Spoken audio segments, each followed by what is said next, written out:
Next presentation is the million browser botnet. Two speakers who need little or no introduction, so let me just turn it right over to them. Jeremiah Grossman, Matt Johansen. Thank you. Thank you.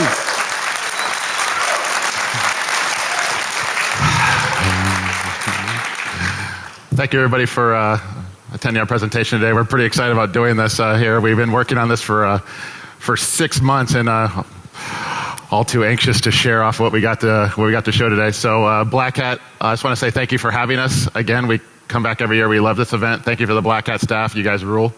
And hopefully everybody's going to have a lot of fun in this particular presentation. So it's going to go by real fast. We're going to have a lot of fun. Just a little bit of background on the company that we work for. We work for White Hat Security, founder and CTO. I'm manager of the Threat Research Center. And we mostly do during the daytime at White Hat is we break into websites, find vulnerabilities in them, and do that on mass scale. But we get to have some research time, and today we're going to start cracking browsers and use that to crack websites. So we're going to bring the whole web security full circle.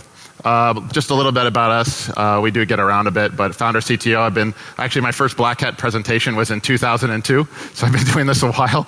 So it's been a pretty fun ride, and so most of the time I'm either doing research, help with product development, and presenting up here. Yep, and I have a background in penetration testing and application security. I started in our Threat Research Center just hacking websites, and kind of moved up to heading an army of hackers myself. So I get to do all this cool research stuff. I'm hiring a lot. If you're looking for jobs, come talk to me. All right, so let's get this party started. All right, so I don't think there's a single person in this room that hasn't been on the web today, but maybe this is Black Hat, maybe you weren't connected to the internet at the time. But when you go home, everybody here, everybody you know, everybody you interact with is going to be using a browser. It's just part of modern everyday life. And I'm going to describe for you a little about what that means and the way the web is designed to work. And that's going to be the critical piece of understanding here, is that everything we do, we're not really hacking stuff. We are using the web the way it was meant to be used. We're just going to use it for our own purposes. Yeah, let's just apologize outright. We don't really have a solution for anything we're going to talk about today. Sorry. Yeah. This is Black Hat. Yeah. All right. So when you visit a web page, and it doesn't matter what browser you're in, Chrome, Firefox, Safari, Opera, IE, whatever the case may be, by nature of the way the web works, it has near complete control of your browser for as long as you are at that web page. When you surf to the next page, it has complete control. So that JavaScript on that page or that Flash on that page can force your browser to do basically whatever it wants. Send any type of request, response to any destination on the internet or on the intranet. That includes cross-site scripting, cross-site request forgery. Hopefully you guys have a basic understanding at least of what these are. Also clickjacking and 1,000 other browser tricks. But we're going to go over some reviews so you understand browser security, but that's the general idea. The browser we get to control without zero-day exploits, and there's nothing you can patch against. If you don't know about cross-site scripting, you can ask Arsnake. Yeah. All right, so some overview of the stuff we're going to go briefly through because it's important for everybody to understand the state of browser security as it exists today. We're going to go through this list very, very quickly so you come to appreciate what we're talking about here. Because we're not talking about exploits that breach the browser walls, that land malware, the zero-day memory exploit stuff. We're just talking pure JavaScript that stays within the browser walls. So when you go to any website, most of them do. This screenshot here is from CNN. When you go to CNN, they have a metrics system on the site that forces your browser to make a request to metrics.cnn. And it has a whole bunch of information about your browsing environment, what browser it is, the version numbers, the plugins you have, operating system information, whatever you want. Because they want to know who's visiting their sites, what times of the day, using what technology. So that's very simple. Let's get a little bit more advanced. Let's talk about evil cross-site request forgery. JavaScript here is not necessarily required. So many of you might be running no script. Doesn't matter. We're going to do it with straight up HTML. So we can force your browser with JavaScript or HTML to hack any other website, upload illegal content, download illegal content, force your browser to search for anything that we want on any search engine, including Google. We can initiate bank wire transfers if you're logged into your bank, post offensive messages, and should we vote for Ed Snowden as Time Person of the Year. The one that syncs home here also is, Justin Bieber is kind of embarrassing. We can get this trending and get your names on some lists, but probably some worse lists is probably child porn. That kind of syncs the message there with CSRF. Yeah, we could force you to download child porn. So if there's guys from Google here that allow us to send about 1 million search requests for anything we want, just let us know. We'll do that. So the first line there, that's when we can force your browser to SQL inject any other website that we want, so we can make you a hacker and get you in trouble that way. We can force you to download torrents and make you a pirate and get all kinds of DMCA violations. Force you, like Matt said, search for Justin Bieber fan club. We thought that was pretty embarrassing. For those that are familiar with Weave and the AT&T hack, of which he's now in jail for, cycling numbers and URLs, we're not going to go into the legality of it, but we can make your browser do that too on any website that we want. And then also the last one there, it's kind of just a little voting example, but we can make your browser do all these things and there's not much you can do about it. Then we got login detection here. You come to a website that we control, we can know what websites you're logged into. Google, Facebook, Twitter, LinkedIn, whatever the case may be. There's about 6 different techniques to pull this off in a browser. So we know what sites you're logged into, and it helps us make targeted attacks against your browser to the user. But this is a user-specific attack. Moving on, we can de-anonymize. Let's say you're logged into Twitter. Let's say you're logged into Facebook. If we can clickjack you, which is make you think you're clicking on something, but you're really clicking on one of our like buttons or our follow buttons, we can actually de-anonymize you and tell who you are. It's not just random person logged into Facebook or LinkedIn. This is things we talked about. You click a link and we know your first name and everything you put on Twitter and LinkedIn. Just one click and we know who you are, right down to the city and everything in your profile information. One click. You think some tracking companies or some advertisement companies might want to know your actual full name? Yep. Yeah, I think that's pretty valuable to them. So these, again, we're just moving through history here. These are well-known things, well, amongst the black hat audience probably. We have intranet hacking here. So yes, we can force your browser to make connections. We can force your browser to make connections to the intranet and hack your DSL routers. First time we mentioned this was back in 2006. It is unfixed, still works great. We can force auto cross-site script you with auto frames. You come to our site, if we know a cross-site scripting vulnerability in a major portal, webmail provider or whatever, load up an iframe, auto cross-site script you, hijack your account, zip zap, you won't see it. And finally, actually we're going to get a couple of more here, we'll keep going fast through this stuff. We can load traditional malware, everybody's familiar with this. You SQL inject to land iframes on particular web pages, so you insert content. So you go to these infected websites, they'll iframe in malicious malware content that exploits your browser and owns your machine. So these are possible attacks in the browser. So these are some of the ones that we're going to focus on. So that's all history. Jeremiah's talked about a lot of that stuff in the past. There's other black hat talks about this. There's even talks about this kind of stuff, but the way that we distributed it is a little bit different. So this is some research that was about distributed computing using JavaScript to actually crack passwords. And the cool thing about JavaScript, besides being pretty easy to write, is that it's really, really fast. So in this particular research, he found a metric that you could actually crack or attempt to crack 100,000 MD5 hashes per second using JavaScript. So if you could distribute this JavaScript over a broad enough span, you could start farming out CPU and potentially get through a big pile of MD5 hashes really, really quickly. So this has actually happened. So these are some POCs. Ravan is one of the ones that actually does use the distributed model. It's not just showing that JavaScript can do it. This is actually distributed computing. You can download this today. The other screenshot there is just proving that JavaScript can very quickly, this isn't distributed by any means. It's just showing the speed of JavaScript cracking MD5 hashes. So this is using web workers. And I think it's about 12, you said? 12 web workers to, and they're attempting about 60 to 70,000 passwords per second per web worker times 12, do the math. And yeah, so this stuff is fast, it's been done, it's out there, you can grab it. But what we're focusing on is how we're going to distribute it. So this was Black Hat last year, this came out, so we're going to leverage it. So in that same vein, you can do, besides just password cracking, we could do denial of service. And this is the one that we really focused on in our research in the past couple months.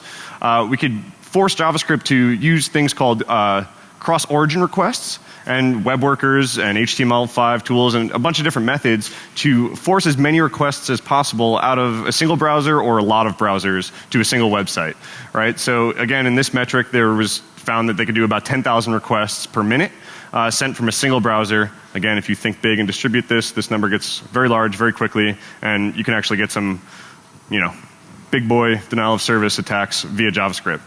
All right.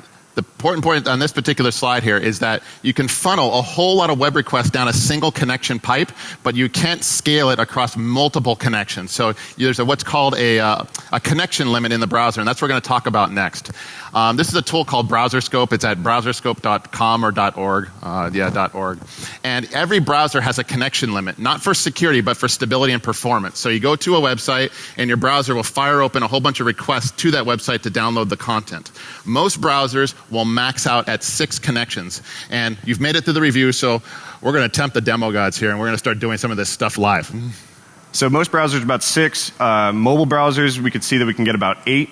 And if we invoke some HTML5 tricks and web workers, you can get about 7.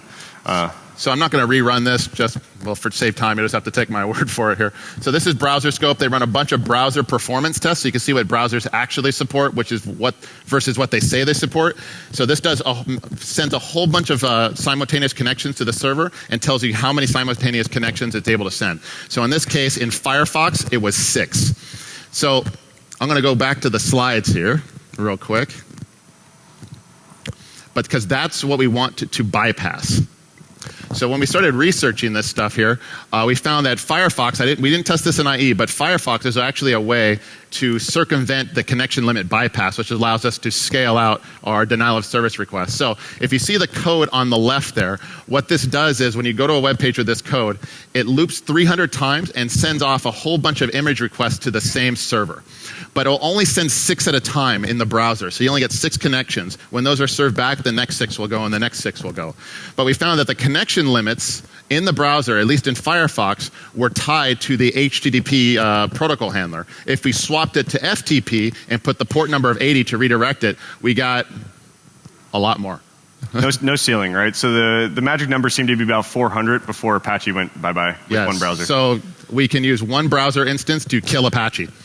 Important distinguishment here. So we are using FTP. It cannot speak HTTP, so we can't do a lot of the top of that list of proof of concepts. We can't do a lot of the CSRFs, but this is just connections. We're trying to open up as many connections as possible to a single website. So it's not really traditional denial of service where we're trying to get as many megabits or gigs per second per hour type thing. This is number of simultaneous connections allowed open. So I'm running an Apache server on this laptop here. It's a plain vanilla Apache web server. It is version, if anybody cares, 2.4.4. It's just all basic, all defaults. It didn't change a thing.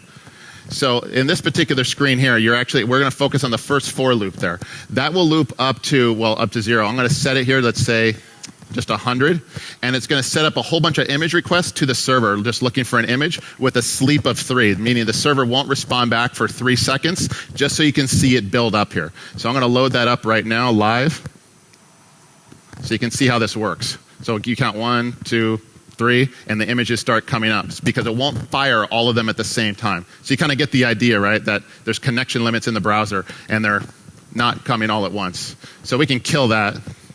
So the other thing here is this is a performance feature in the browser. It's not a security feature. We happen to be able to abuse it in a security fashion, which you'll see in a few minutes. But the reason being exactly what you just saw. They didn't want all of those images to try to load at the same time for performance reasons and just use of the web. So I'm going to reload this one more time. I forgot to point out one thing. So this is the Apache status here of this particular web server. Actually, I may loop this up here back up to 100. And I want you to watch the status screen in the bottom left. So if you notice in the bottom left, see the number of simultaneous requests down here, 7. So it's maxing out. So it's 1 for the browser window that I'm opening and the other 6 images. So that is very, very important there. We're going to try to break the upper bound there with one particular browser. So kill this, drop this back down to 0. We don't need it anymore. Now, as I mentioned, way to bypass the connection limits in Firefox, we'll just loop that up to 100, is using FTP. Same host name, same everything. Don't need a URL because it's FTP. It's not sending HTTP. So we're going to flip it. So now watch the bottom left when I reload this page. Boom, 100. Now, watch when I hit stop. They'll all go away instantly. See, what you want to see 100 to 1? Did you guys all catch that? All right. So now, as I was curious when we were testing this. Let's loop it to 400. So this is refreshing itself every second. So let's hit it. So 270, and it gets to a point where it'll start to panic and it can't serve up any more requests. So all you got to do is you load this code in a web page, an Apache browser, if somebody else runs into it, you point it, and you got 300-400 simultaneous connections. So right now it's having a difficult time serving right now. So kind of get the idea that you just loop it over and over again. You bypass the connection limits until Apache exhausts at about 250, 300 or so. So this is all with a single browser. We're just using one browser, bypassing the connection limits and causing an Apache install some pain. So I won't do it live because we have another live demo going in the background. What you see there is scrolling up. We have another system on the Amazon AWS system. I don't want to kill that with this DOS attack right now. I would prefer you see the other demos before I kill it.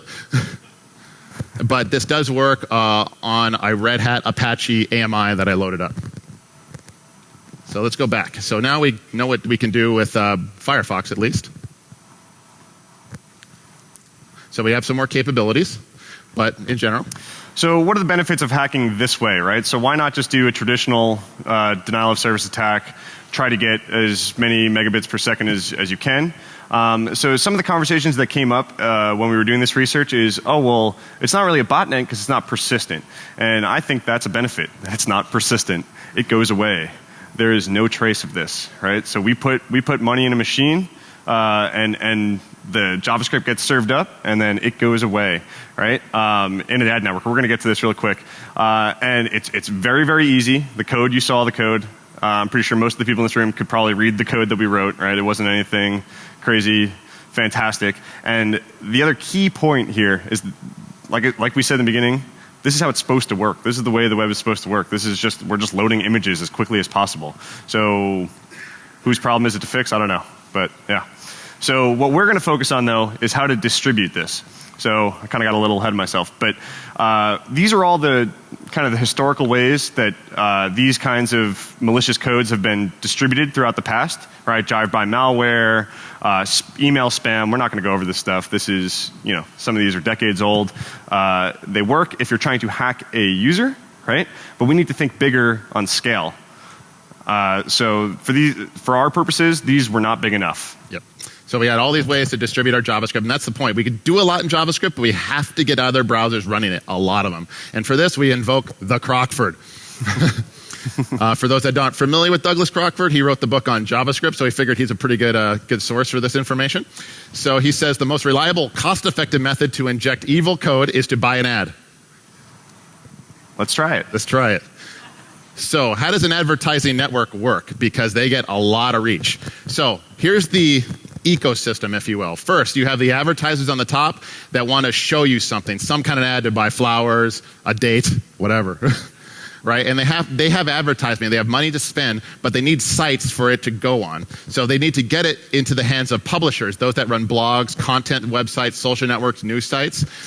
And there needs to be a bridge between the two, between the advertiser and the publisher. We call those advertising networks. So what the advertisers do for a little bit of money, they post an ad to an advertising network and it gets funneled out to the blogs and social networking websites. This could be images, pop-ups, JavaScript, whatever. And then when you run into it, when you see it, you're the little blue guys at the bottom. So this morning we went on to TMZ. We're like, let's think of a site that has a lot of ads just for a cool screenshot. And this one we just couldn't leave out. That one in the bottom right just cracked us up because that's what we're doing is serving up ads. Done right. And then if you guys can't read it, at the bottom there it says see what's possible. What's possible? I was like, I think we will. Okay. Yeah. So we had already done all the research when we found this, but it was just too perfect. All right. So every spot on this page is an advertiser that could have loaded their JavaScript code in front of the users of TMZ. So they're using the TMZ's audience to do their bidding for just a little bit of money. So some examples of these advertising networks, you have AdSense and ClickSoar and DoubleClick. We're not an advertising network. We did a dry run here, and someone pointed out that our template might confuse people. All right, so there's dozens, hundreds of these systems, and they all have different capabilities, different price points and things. Some allow arbitrary JavaScript in the ad, some don't. I was annoyed by the ones that don't, so I emailed them. And I said, I would like to add third-party JavaScript into your system. And one of the guys responded really quickly, like in 2 minutes, right? He says, the only third-party code we allow is that from a large ad-serving companies like DoubleClick and such who we trust. And are already scanning their stuff on their side to prevent potential vulnerabilities. Okay. Let's just get a quick show of hands who trusts their advertising networks out there to find their own vulnerabilities. All right. So that was nice. We got a bunch of emails like that. It was kind of funny. 0 hands went up, everyone in front. Okay, so this is traditional advertising networks where you pay a little bit of money, and we'll get to some of the metrics, and you get ads served. There's a different type of network out there that we came across. We're going to purposely not give you the names of these because, well, we don't know if we're going to get in trouble for that, so you'll go find them. But this particular one doesn't serve ads. The way this particular system works is that you pay a little bit of money, and they have browsers, people in the network that will view your web page for a certain amount of time. So you buy browser time for pennies. So in this particular case, 10,000 minutes you can buy for about $12.50 converted. So 10,000 minutes of browser time. So the important distinguishment here is that this is very useful for the password cracking and things like that, when you actually need time for your code to run and get through piles of passwords to brute force or logins to brute force or things like that. The regular advertising networks that are just trying to blast across a network, no guaranteed amount of time that your code is going to run. This ad will load on a page at some point. You're paying for that. But if the person sits there for a minute, 10 minutes, 2 seconds, no guarantee there. You're not paying for that. That we can use for the denial of service, right? But it might not be as reliable for the cracking and brute force type activities. To give a point of context here at the bottom, 1 million minutes. So you can buy 1 million minutes, or it equals about almost 2 years of browser time for about $650. So it's good metrics. Now, the web runs on advertising. That's how all these free websites are paid for. So their reach is phenomenal for just pennies. So back to the agenda. We're going to focus on the last two. We've talked about brute force hash cracking. So imagine scaling this out on 1 million browsers, or you just add $650 and you can run password cracking for the equivalent of 2 years. Or DDoS, and we're going to show you a couple of live demos there. But let's talk about some economics. So yeah, to get into the economics of it, so we talked a little bit, you saw the screenshot of that one particular network of buying minutes. But as far as the ad networks go, there's some language that ad networks use that I had to figure out the hard way. They like to call them impressions, right? So, we're really looking at pennies on the dollar here. But the average number that we seem to run into over and over again throughout the past couple months is around 50 cents per 1,000 impressions. So when I say impressions, you guys think browsers, right? Like a bot. Like you get one person, like this ad loaded in this browser. We have control over this browser at this point in time. It's effectively a bot. So yeah, they call it impressions. We call them bots. And there's no particular reason why bad guys, real bad guys, when they steal credit cards, they couldn't use stolen credit cards to buy minutes or buy impressions this way and leverage what we're doing here. So these are some screenshots from the actual advertising network that we were using, so you guys can get a feel for the dashboard that we were kind of clicking around and trying to get our ads displayed in this network. So if we had it our way, we probably would have displayed an ad that just said nothing, probably blank or whatever, just run our JavaScript code. We don't care. We're not actually trying to be advertisers here. We want this to be as invisible as possible to the user and to the ad network so that they just let us go on our peaceful hacking ways of DOSing our own web servers. So again, you could see, for the first, I don't know how many months of this research, we hadn't even spent $10 yet. And we were already taking down our web servers and all this stuff. So you can really do pennies on the dollar here. You could set daily limits. You can do all the sorts of things that you would think you'd be able to do in an ad network. Pick specific keywords that you want your ads to focus on. Potentially pick geolocation, pick operating systems or browsers that you would like your ad to particularly focus on, mobile, non-mobile, all those kinds of choices. I just picked as broad as possible. I just wanted this ad to get everywhere. So I just picked, they made you pick a keyword, so I picked computers. So sorry, guys. But there was all the adult keywords. You can imagine what this side of the internet looks like. But yeah, on the bottom you can see some of the days. The first day of research, we actually got 15 clicks. That's return on investment there, guys. Come on. So I'll show you the ad. It's going to be even funnier once you see the ad. There's 15 people clicked it. But yeah, you can see the amount of money that we spent each day versus the amount of impressions. The second column is the amount of impressions that we got that day at any given time. So again, there's no guarantee of minutes here, but that's just at some point your code loaded in 8,326 browsers in this 24-hour period. Cool? So let's, how do we input this code, right? So a lot of the ad networks we went to, they just wanted to do a lot of it themselves. We picked this one because they let us do it. Yeah. So you can pick an image banner, great, like put an image up, give it a URL that when you click it, that's where it goes, or they give you the HTML JavaScript option. That sounds pretty good. So you can see we started out on the top, we had to go through this whole approval process. That was probably the hardest part of all this research was the approval process, not for the reasons that you would think. They happen to not be very good at reading JavaScript or even caring about JavaScript. What they actually cared about was if the ad looked pretty and worked like an ad. So I couldn't really go about our invisible way of just mystical JavaScript going on in the background. But you'll see in a second what got approved. So we started out doing the code that you saw Jeremiah tinkering with just straight up in the ad, which was fine. Here's the code. They saw it in this text box, got approved, no problem. But anytime we wanted to tweak something, we're doing research here, things change, like the URLs, or if we wanted to try something new, it had to go through a reapproval process. This didn't take long, but it was just getting annoying because sometimes they'd approve it, sometimes they didn't. Like, it was just getting really weird. At one point, I think their email application was stripping script tags, so all of the JavaScript stuff was going away. So I actually replaced it with, please put a less than sign here, please put a greater than sign here, and then they came back and said, your ad's not displaying properly, and it still had please put your less than sign here. Anyway, so this was the fun part of this. So we wound up changing it, and so instead of putting the code directly into the ad, we actually put just a little script source. So we just source it out to a JavaScript file on our side that it's going to call out to every time. We can change that file however many times we want, and no reapproval process. So once this got approved, it was approved. End of story. Cool. So even if they did somehow hire people at these advertising networks that are really good at JavaScript static code analysis or something, we could just change it, right? We can just make completely benign JavaScript at first, get approved, cool, we're going to change this. It'd be really hard to keep up with us if you wanted to try that. You get that kind of thing, right? So here's the ads I tried to get approved.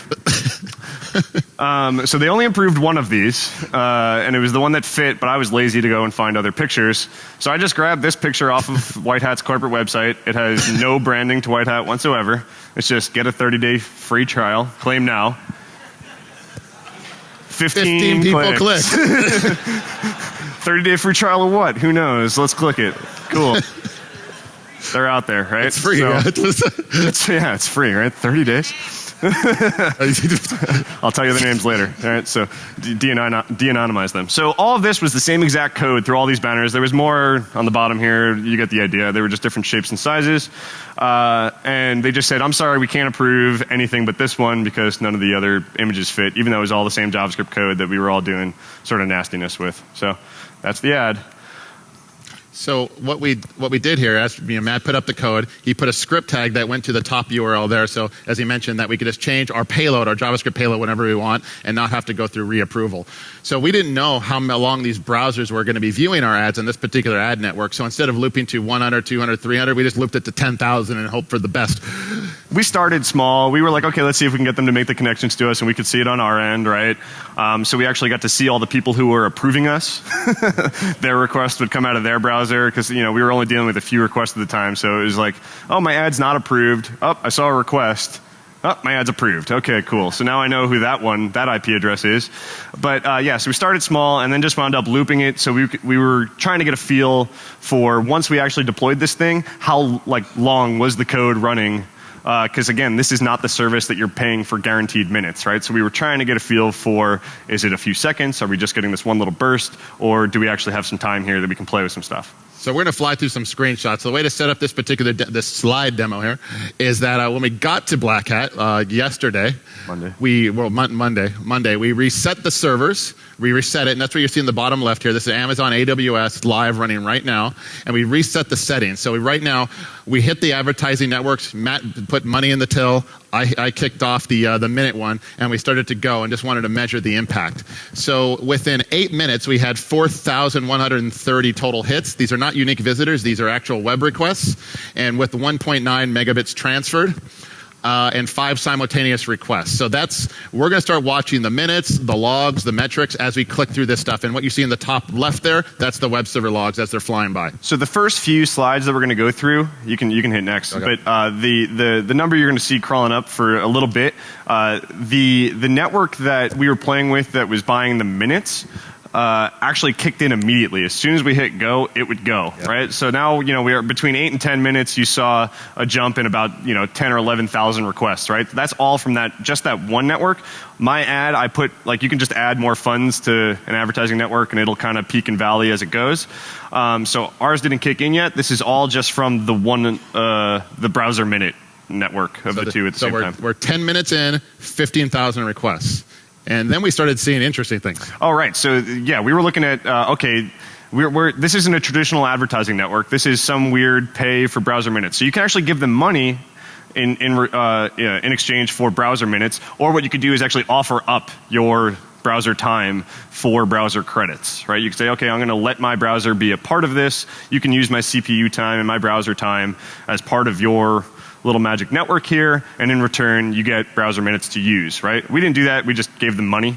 That worked. It was like $12. But what we noticed, we were like, okay, let's get a feel for what's actually going on behind the scenes in this network. And we noticed what kind of browsers are we working with? Can we start playing with that Firefox connection bypass that we saw? And we saw a bunch of Phantom.js calls come in. How many people are familiar with Phantom.js? Okay, just a few. Cool. So Phantom.js is actually a headless browser. So this isn't someone sitting at a web browser clicking around on their desktop. That's a robot. So someone's gaming this system, right? Phantom.js is used in a lot in unit tests and things like that. You can run it from the command line. But that's someone gaming the system to try to get minutes. So other people are abusing this in different ways, which was kind of amusing to us. So we thought we'd share that. Because then we started abusing their bots. Yeah. Yeah, we don't care that they're not a person sitting there clicking around, right? We just want their browser time. Cool. I'll take a Phantom.js browser any day, right? All right, so now we're 15 minutes in and 28,000 requests. So we're starting to tick up. We're now 20 minutes in, 43,000 requests. You'll also notice the total traffic is very small. We're just sending them to a URL that doesn't exist. So that's 8.5 megabytes of 404 pages is really what we're looking at. 22 minutes, 61,000. So we're starting to pick up a little bit here. You see the concurrent requests? You remember what we were showing you guys earlier? 33. That's starting to tick up to 33. That's it's getting there. It's not 6. It's not one browser. We're 25 minutes in. We're 82,000 hits. Getting closer. Now we're, what do we got? 35 minutes in, 9 concurrent requests, 100,000. So we made 100,000 hits from the Matrix in 35 minutes. So then. So then this is when, like I said, I put money in the till at the same time that he hit go. And it looked like it takes about half an hour to 45 minutes for the advertising network to kick in. And now we had both going at the same time. So we're starting to get those impressions rolling in. Again, we were putting in really, really small amounts of money until about today. This is like $20. This is, less than, I think I had a max of $10 a day spent. So, the first couple of slides here that you're going to see is, the amount that I gave for the day was $20. When we were taking screenshots in that couple, hour or two that we were sitting there watching this, probably $2. And now we're pegged. Look at the simultaneous requests. We're pegged at 255. Apache won't serve any faster than that. It's actually kind of hard to get these screenshots once we start doing this because that server page just doesn't want to refresh on us. So we're at 130,000. We're servers maxed out. And then we decided, well, why 404 pages? Let's start taking up some bandwidth. So we pointed them towards downloading an application security specialist logo. So we have a whole lot more certified asses out there for everyone. So then the megabits start shooting up, right? Instead of 8 and 10, we're at 117. This is right when we flip the switch. 117 megs. We're pegged at 255. The next one here, just a few minutes later, we're at 250 megs, still pegged. And then at about 1 hour elapsed, so about 20 minutes of images, we're up over a gig of transferred traffic. And then we decided, you know what, let's just let it sit for a while. Let's let it sit for 7 hours. We just let it bake. And now we're up to 432. What is this? 4 million. 4 million. We just made the same mistake that we made the first time we did this. We went to lunch. So before we just started playing with the advertising network. We had like 30,000 hits over a bunch of hours. We were still tinkering with our code. We finally hit that 10,000 number, and it was kind of taking a while for the advertising network to kick in. Jared and I went and grabbed lunch. We came back. We're like, okay, 300,000. So yeah, 50,000, 300,000. We're like, wait a second, that's an extra digit. So we had, we averaged when we actually cranked this thing up, and we haven't really cranked it all. Like I said, we're spending pennies, so we haven't really cranked it up. If you wanted to start dumping a lot more money into this, you'll get a lot more impressions a lot faster. We did. It's actually in the background. yeah, it's kind of going on right now, and we've only even then kind of cranked it up. We're averaging about 1.5 million connections per hour, and that's continuously 256 concurrent connections. Say that 5 times fast. And so that's, the Apache server was really, really feeling it at that time. So now we're at 117 or 114 gigs on Amazon, and I'm kind of like, I think the Amazon hosting is actually more expensive than the hack. So hosting our server that we're trying to take down. And then we let it bake for 18 hours total elapsed, and now we're up to 239 gigs transferred, 8.1 million requests. So that was overnight, and so we are kind of noticing that the advertising network kind of goes in peaks and valleys with the internet, right, as far as impressions go. So it kind of slows down overnight. And then now we've used up half our minutes on the system, and we go, okay, we kind of need more minutes, and we don't know what's going to happen in the middle of the night, so we decided to do e-commerce at Black Hat, and we bought some more. Not recommended. I broke my own rule. But now we're at 250 gigs of traffic, and that's kind of a lot. And to give you an idea, and we're going to go through some of the live stuff here because we'll have a lot of time. See the metrics, or you probably want to cover this? Yeah, so this is how you add funds to it, just to give you guys an idea. It's really that easy. Like, we're just throwing money into this thing, and it just keeps going. We try to spend our speaker fee, but it's been hard. Yeah, we were like, okay, cool, they're paying us, let's dump it right in. We were like, oh, it's Vegas. We didn't know how quick this all was going to work. Like, once we added money to it, we didn't know, okay, how fast until this turns around and starts actually DOSing something. So like, oh, yeah, this whole idea, it's going to be Vegas. We're going to get the speaker fee and cash on the stage and slide it across and do this all ad network thing and DOS our server. But it takes a little bit too long to do that on stage. But you can appreciate the theatric idea, I'm sure. So we're tailing the log files live on our Apache AMI. So that's the requests as they're coming in. And this is the Apache status screen. It keeps dying because it's DOSed. So the permission denied is requesting an image that I just turned off the perms for. Yeah, I could turn it back on, but I don't want to show you my root password. We did notice. So why not, man? This is a trusting crowd. We did turn the image off because we noticed that the actual hits were slowing down when we actually gave it an image, because we haven't mentioned this. We haven't even invoked that whole connection limit bypass. Oh, yeah, we didn't use the Firefox hack. So this is all still just 6 at a time per browser. So we were really nervous to kind of push that big red button and start pushing the whole FTP bypass out there. We just didn't know what was going to happen. So we stayed on the side of legality, and this was impressive enough to us. So without even really trying and spending a lot of money, you can see right now that's live.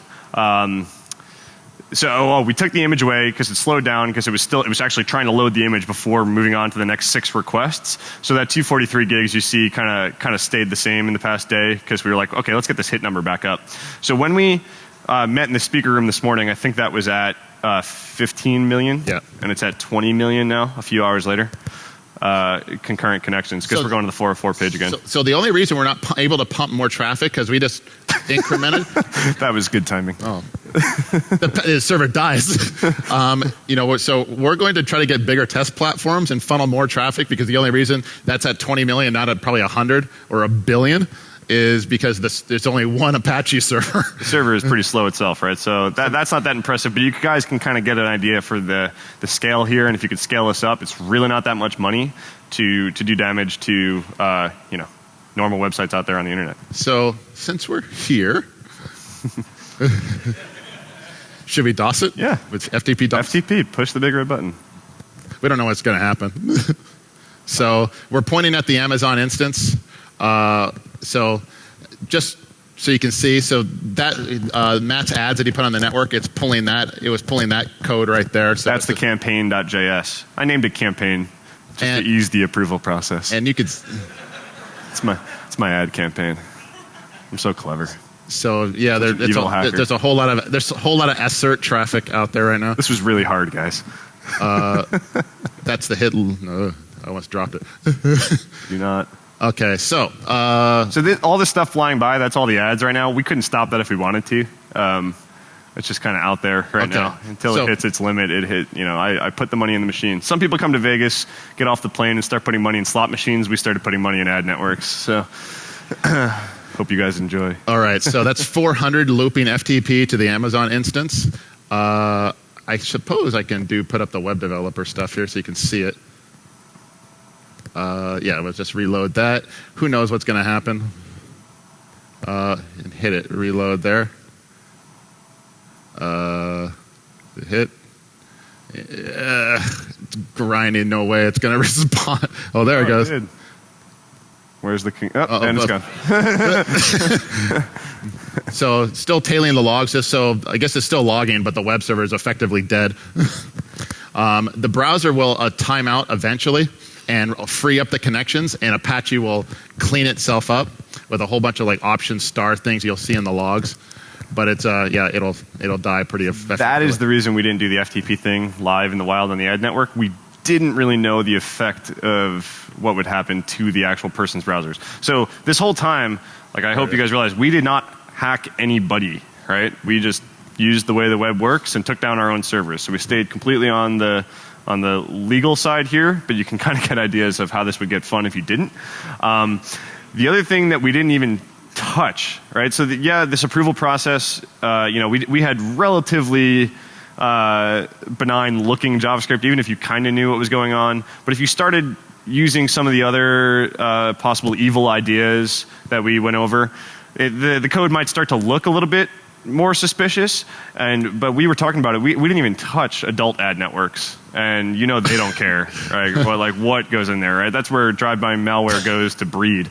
So since we're not even doing drive-by malware, and that's easier to detect than what we're doing, we didn't think that it would be a problem, right? So, all right. So I think the quote was, "We didn't dip our toe into the porn networks." Yeah. Before anything else you guys wanted to see here before we talk about maybe What are the Apache logs for the FTP request? Very good question. What are the Apache logs? On some Apache defaults, there is no log. I might be able to tail it here in this one here. Let me just loop this here and we'll see it. Let me zero that out and funnel it here. So this is OS 10 Apache. I downloaded and installed Apache. And let's hit it. Let's see. And make sure this is running. So that's the local one. Yeah, it's local. So on this one here, it doesn't log. On the Amazon server, for whatever reason, you'll see 408s with no URLs. Because it's not sending HTTP. It's not sending. It just says 408, and you don't know what's coming out to you unless you're running packet capture. But it's still port 80, and it's still opening connections. A lot of them. So yeah, it'll die. Get back to the slides here. All right. So yeah. So we got. Okay, we're good. So now. This is the stuff we do with staying on the right side of the law. Obviously, as Matt said, we could have gone much, much further. And then as it happens, as it normally happens in the world of information security, advertising networks, they're not software developers over there. Believe us, they're not software developers. They run advertising networks, so they're advertising platforms, and there's actually advertising platform software, so you can be your own advertising network. And one of the ones they use out there that's quite popular is called OpenX Source. So you can go look it up. This is one many advertising networks use. And as it happens, just a couple of weeks ago, somebody had found vulnerabilities in them. So in case you didn't want to pay them money, you just wanted to exploit the advertising network, you certainly could. Yeah. So you hack the advertising network, load it up, and blast. And anybody that's viewing an ad on those networks at that point in time, you own them. So I guess that is the one trace that would come back to us if we went down this road, was we did put the money in the machine that served up that ad. It's really hard to figure out what ad did this. all those ads are iframed, but it doesn't matter. So like, yeah, we could try to research like frame busting code and actually worry about hacking the browser, but that was not the point of our research. We were just trying to use the browser to hack other people, ourselves. Hack yourself first, I guess, right? So, yeah, but like we probably could break out of that and start hacking the people themselves, gain some persistence using local storage and some other things, but we just didn't go there. So this research will continue. Again, we're just using one Amazon AMI. We're going to get together with some of our partners out there and try to go after the DDoS protected websites and see how much traffic we can funnel at them, because again, we're not in the defense industry, we're in the offense industry. So we're going to start sending a lot of traffic that way and some follow-up stuff. And we're actually going to try to do the hash cracking in the ad network, right? So we have metrics that give us a good idea of JavaScript can do this much this fast. We want to correlate that to dollar amount, right? So how much per 50 cents can you crack? How many MD5 hashes per 50 cents can you crack through? So because again, it just impressed the heck out of me. You can get to 1 million browsers, maybe not in a single moment in time, but you can get to 1 million browsers out there for $500. Million browser botnet. Ta-da! All right. So let's before we get the questions, let's just got to invoke Kaminsky. All right. So I've been working in web security for a while. I've said before that I think we have to break the web in order to secure it, because what it's designed to do now, unless we're able to break business models, is really going to be difficult to secure this stuff now, because we're using the way the web was meant to be used. And so I was making these comments, and Dan, who's been right since 2010, he says, no one's breaking the web, dude. Not now, not ever. And so far, he's been right. And because you got to think about this particular problem. Whose problem is this? Is it the advertising network's problem? Is it the browser vendor's problem? Is it the website owner's problem? Maybe we don't even know whose problem it is, not really, but we also don't know whose responsibility it is. Like, this is kind of why we're here. You know, who fixes this? Yeah, I mean, we're loading images. I think that's supposed to happen. So, yeah, we're just loading a lot of them very quickly. So, yeah, we've tossed around some ideas of who could impose limits where. Right, the connection limits in browsers, we got around them, but then we didn't even use that and wound up taking ourselves down. So, yeah, that was a protection, not for this. It was a performance thing, but that was a potential, hurdle for us, and it just didn't take that hard to jump over. On the upside, for those of you that are running ad blockers, there's actually a security reason why you use an ad blocker now. So you just use ad blocker or disconnect, and and your browser won't be leveraged this particular way. But share the knowledge. We have 10 minutes or so for questions. Anybody have a question? Yes, sir. So today on the Amazon side. Oh, on the Amazon side. Oh, on the Amazon side, maybe $100. Maybe. We don't even know yet. We don't know yet. Today was when we really dumped money into the advertising network to try to spike the numbers before the talk, and we put 75 in, and we haven't even used it before the talk. I was trying to get it to use as much as possible. Yeah. There seems to be like a percentage thing going on. How much you give it, it uses certain percentages in waves. So, yes, sir.